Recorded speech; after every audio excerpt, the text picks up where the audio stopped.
பூஞ்சோலை மாணவர்கள் அனைவருக்கும் வணக்கம். இன்னைக்கு 18, 19, 20 ஆகஸ்ட் 2026 3 நாள் நியூஸ் பேப்பர் பார்க்க போகிறோம்பா.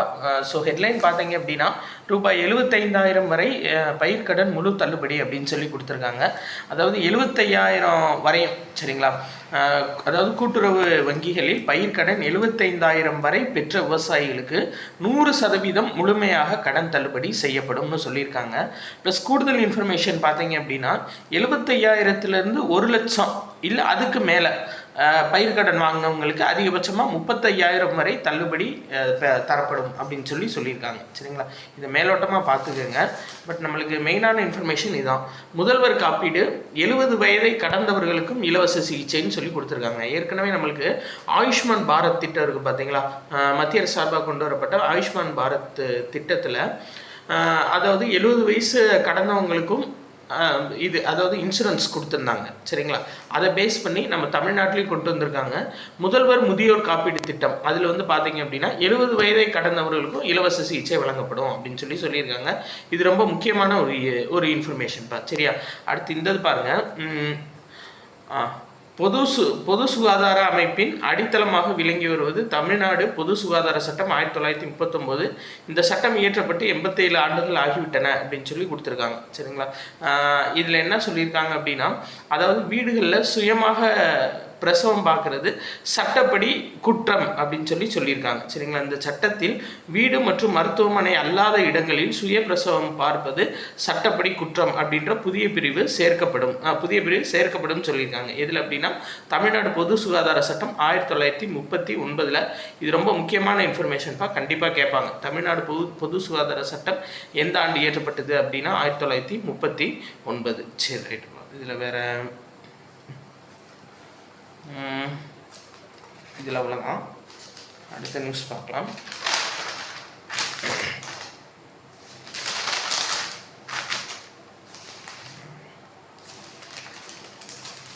வேறு ஃபுல்லாக அந்த சட்டப்பேரவை சார்ந்த நிகழ்வுகள் தான் இருக்குது. இதில் திட்டங்கள்னு எதுவும் இல்லைப்பா. நீங்கள் பார்த்தீங்கன்னாவே தெரியும். கொலை சம்பவங்களுக்கு போதைப் பொருள் தான் காரணம், இதான் இருக்கும். மேகமலை விவகாரம் எதுவுமே இல்லை. இது ரொம்ப முக்கியம். இங்கே பாருங்கள். இந்திய இராணுவ தலைமை தளபதி தீரஜ் சேத் அவர் இருக்கார் பார்த்தீங்களா. அவருக்கு நேபாள இராணுவத்தோட கௌரவ தளபதி பதவி வழங்கப்பட்டிருக்குப்பா. இது ரொம்ப முக்கியம் சரிங்களா. இதை வழங்கினவர் யார் அப்படின்னா நேபாள் நாட்டோட அதிபர் ராமச்சந்திர பௌடேல் அவர் தான் வழங்கியிருக்காரு. ஸோ ரொம்ப முக்கியம். இந்திய இராணுவ தலைமை தளபதி தீரஜ் சேத்துக்கு நேபாள இராணுவத்தோட கௌரவ தளபதி பதவி வழங்கப்பட்டிருக்கு. வேற மின்னணு உதிரி பாகங்கள் ஒப்புதல் அளிச்சிருக்காங்க திட்டத்துக்காக. என்ன சொல்லி பார்த்தீங்கன்னா 7,877 கோடி ரூபாய் மதிப்பீட்டில் 31 மின்னணு உதிரி பாக திட்டங்களுக்கு மத்திய அரசு திங்கட்கிழமை ஒப்புதல் அளித்தது அப்படின்னு சொல்லி கொடுத்துருக்காங்க சரிங்களா.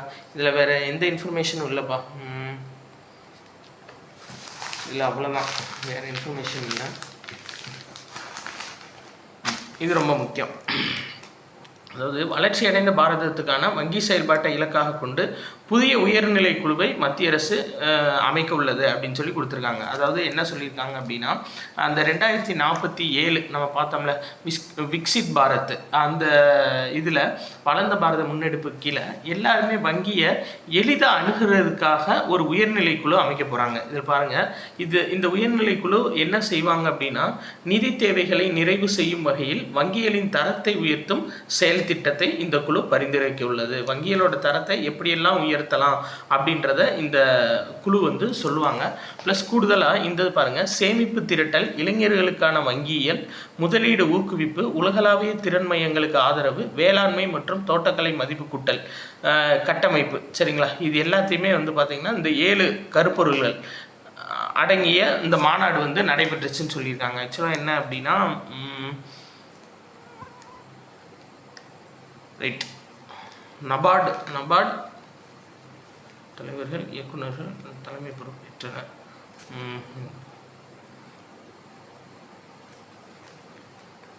திங்கட்கிழமை தொடங்கிய பொதுத்துறை வங்கிகள் ரைட் இந்த இருக்கும் பொதுத்துறை வங்கிகளோட மாநாடு. ஸோ அதில் தான் இந்த 7 கருப்பொருள்கள் சரிங்களா. அதை ஞாபகம் வச்சுக்கோங்க. இங்கே இருக்குது நியூஸ், இதை கவனிக்காமல் விட்டுட்டேன், சாரி. என்ன அப்படின்னா பொதுத்துறை வங்கிகளின் மாநாடு டெல்லியில் நடைபெற்றிருக்கு. அதில் தான் இந்த 7 கருப்பொருள்களில் மாநாடு நடைபெற்றிருக்கு. அதில் தான் என்ன சொல்லியிருக்காங்க அப்படின்னா இந்த வங்கிகளுக்கான உயர்நிலை குழு விரைவில் அமைக்கப்படும் அப்படின்னு சொல்லியிருக்காங்க. எதுக்குன்னா 2047 வளர்ந்த பாரதத்தை பேஸ் பண்ணி.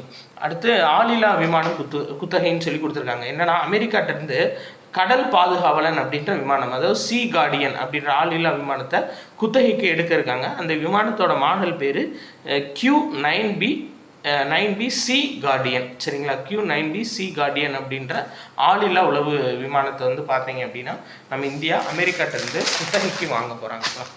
சரி,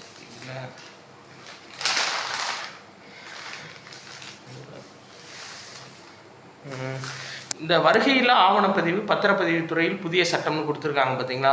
இதில் நம்ம கலைச்சொற்கள் சார்ந்து ஒரு சில இன்ஃபர்மேஷன் பார்க்க வேண்டியது இருக்குது. அதாவது ப்ரெசன்ஸ்லெஸ் ரெஜிஸ்ட்ரேஷன் அப்படின்னா என்னென்னா, அதாவது பொதுமக்கள் வந்து நேரடியாக வராமல் பதிவு செய்கிறது, அதான். அப்போ நேரில் வருகையற்ற பதிவு, அது பேர் ப்ரெசன்ஸ்லெஸ் ரெஜிஸ்ட்ரேஷன் கொடுத்துருக்காங்க. அடுத்து இந்த பாருங்கள், ஆவணத்தின் பதிவு சான்றுரை அப்படின்னா என்டோர்ஸ்மெண்ட்டுப்பா, ஞாபகம் வச்சுக்கோங்க. ஒரு ஆவணத்தோட பதிவு சான்றுரையை எப்படி சொல்கிறாங்கன்னா என்டோர்ஸ்மெண்ட் அப்படின்னு சொல்கிறாங்க. அடுத்து தானியங்கி சீரற்ற நிற அமைப்பியல் அப்படின்னா டைனமிக் ரேண்டம் 5 கலர்ஸ். அதாவது இதுலேருந்து பார்க்கணும், அதாவது மாறுபடும் 5 நிறங்களை கொண்ட தானியங்கி சீரற்ற நிற அமைப்பியல் அப்படின்னா டைனமிக் ரேண்டம் 5 கலர்ஸ். சரியாப்பா, ரைட், ஓகே. வேறு இந்த பாருங்கள், 30 வயது மற்றும் அதை கடந்தவர்களுக்கு ஆண்டுக்கு ஒரு முறை அரசு மருத்துவமனையில் உடல்நல பரிசோதனை இலவசமாக வழங்கப்படும் அப்படின்னு சொல்லியிருக்காங்க.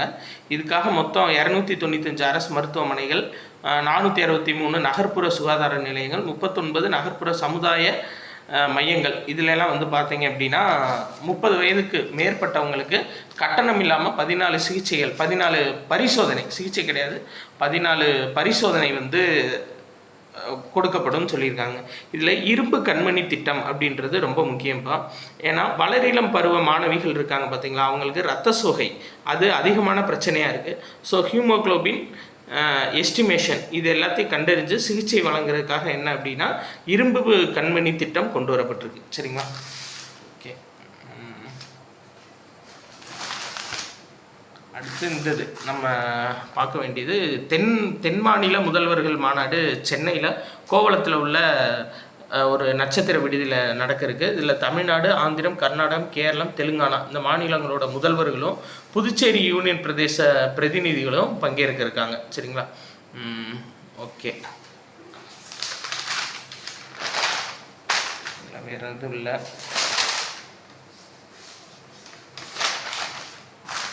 இந்த இதில் நியூஸ் எதுவும் இல்லைப்பா, அவ்வளோதான். 19ஆம் தேதியில் வேறு எந்த நியூஸுமே இல்லை, நீங்கள் பார்த்தீங்கன்னாவே தெரியும்.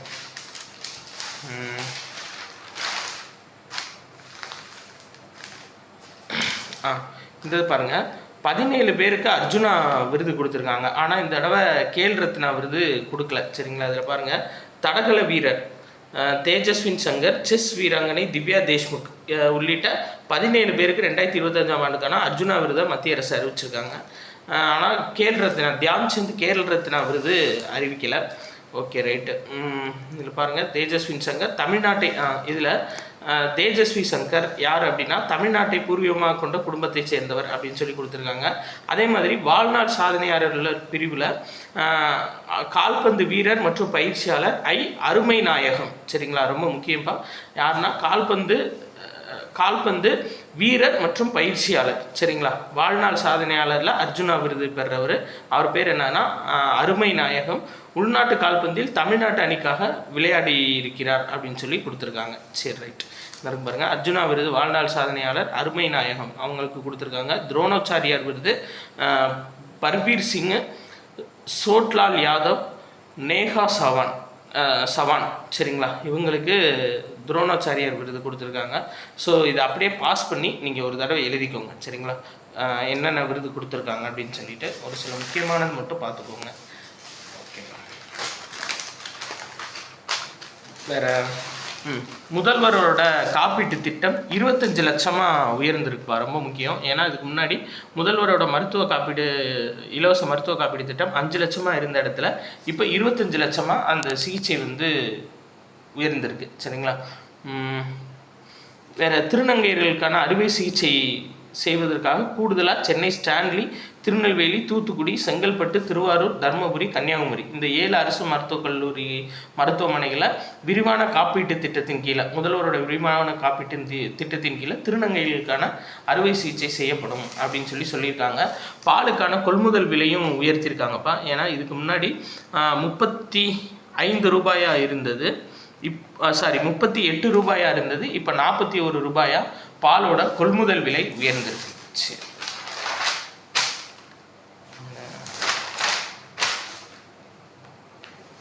வேறு எந்த நியூஸும் இல்லை.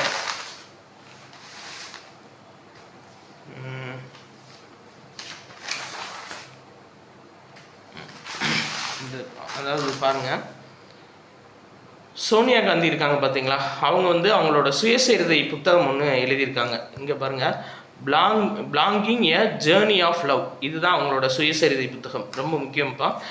வெளியிட இருக்காங்க. எப்போனா நவம்பர் 10ஆம் தேதி ஆல்பர்ட் ஏ நோப் அப்படின்ற நிறுவனத்தால் வெளியிடப்பட இருக்குது. பட் வெளியிட்டதுக்கப்புறம் பார்த்துக்கலாம். இப்போதைக்கு ஞாபகம் வச்சுக்கோங்க, belonging a journey of the love அப்படின்ற சுயசரிதை புத்தகம் யாரால் எழுதப்பட்டது அப்படின்னா சோனியா காந்தி அவங்களால எழுதப்பட்டிருக்கு. இன்னொன்று பாருங்கள், இது ரொம்ப முக்கியம். ஒரு பல்கலைக்கழகம் ஓர் அமைச்சர் அப்படின்னு சொல்லிட்டு மத்திய அரசு சார்பாக ஒரு திட்டம் கொண்டு வரப்பட்டிருக்கு. மெயினாக எதை பேஸ் பண்ணி அப்படின்னா, இந்த ஜென்சி இளைஞர்கள் இருக்காங்க பார்த்தீங்களா, ஸோ அவங்களோட போயிட்டு அமைச்சர், அதாவது மத்திய அமைச்சர்கள் அவங்கவுங்க ஏரியாவில் இருக்க ஒவ்வொரு பல்கலைக்கழகம் இல்லை கல்லூரிகளுக்கு போயிட்டு மாணவர்கள்கிட்ட இருக்கக்கூடிய குறை நிறை எல்லாத்தையுமே வந்து கேட்டு வந்துட்டு, ஸோ அது சார்ந்து அடுத்த மேம்பாடு இந்தியாவை எப்படி கொடுக்கலாம் அப்படின்றது தான் இந்த ஒரு பல்கலைக்கழகம் ஓர் அமைச்சர் அப்படின்ற திட்டம்ப்பா. சரியா, ஞாபகம் வச்சுக்கோங்க. வேறு இதில் எதுவும் இல்லை.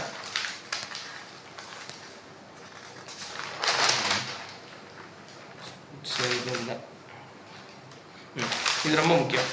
பாகிஸ்தான், அதாவது இந்திய மருத்துவர்களுக்கு பாகிஸ்தானின் உயரிய விருதுன்னு சொல்லியிருக்காங்க பார்த்தீங்களா, நிஷான் ஏ இம்தியாஸ் அப்படின்ற விருது கொடுக்குறாங்க. எதுக்காக அப்படின்னா, ஆக்சுவலாக முகமது அலி ஜின்னா இருக்கார்லப்பா, ஸோ அவர் தான் வந்து பாகிஸ்தான் பிரிவினைக்கு முக்கியமாக செயல்பட்டவர்.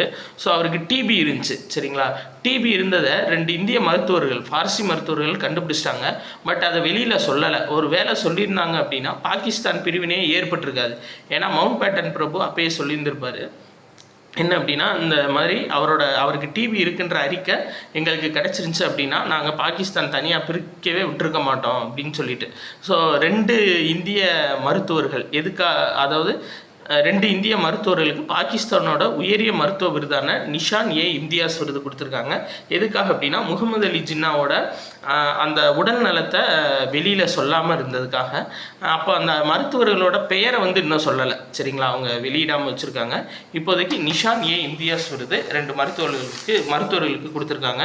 இதுக்கு முன்னாடி 1998 இந்தியாவை சேர்ந்த பிரபல திரைப்பட நடிகர் திலீப் குமார் அவருக்கு இந்த விருது வழங்கப்பட்டிருக்கு. சரிங்களாப்பா, நிஷான் ஏ இம்தியாஸ் விருது என்னன்னா பாகிஸ்தானோட உயரிய விருது, உயரிய மருத்துவ விருதுன்னு சொல்லிட்டேன், இல்லை உயரிய விருது. சரிங்களா, ரைட். வேற இந்த தென்மண்டல குழு தான் கொடுத்துருக்காங்க நம்மளுக்கு. அந்த இது நம்ம பார்த்துட்டோம். இது ரொம்ப முக்கியம்ப்பா. என்னென்னா, மதுரையில் தமிழர் நாகரிக அருங்காட்சியகம் அமைக்கப்பட இருக்குது. ப்ளஸ் இது பாருங்கள், திருவள்ளூர் மாவட்டம் பட்டறை பெரும்புதூரில் உள்ள தொல்பழங்கால அகழ் வைப்பகம், குற்றாலத்தில் அமைந்துள்ள நாட்டுப்புற அகழ் வைப்பகம், தருமபுரி மாவட்டத்தில் அதியமான் கோட்டையில் அமைந்துள்ள நடுகல் அகழ் வைப்பகம், இவற்றில் 12 கோடி புதிய தொழில்நுட்பம் மூலம் காட்சிப்படுத்தப்படும் சொல்லியிருக்காங்க. நீங்கள் இந்த ஊர் என்ன அகழ் வைப்பகம் எந்த ஊரில் இருக்குது, எந்த மாவட்டம் எந்த ஊரில் இருக்குது அப்படின்றது மட்டும் நீங்கள் ஞாபகம் வச்சுக்கோங்கப்பா. ஆனால் நம்மளுக்கு இந்த பாயிண்ட்டு தான் ரொம்ப முக்கியம். மதுரையில் தமிழர் நாகரிக அருங்காட்சியகம் அமைக்கப்பட இருக்குது. ஸோ 3 நாள் நியூஸ் பேப்பர் வந்து கம்ப்ளீட் ஆகிடுச்சு. நன்றி.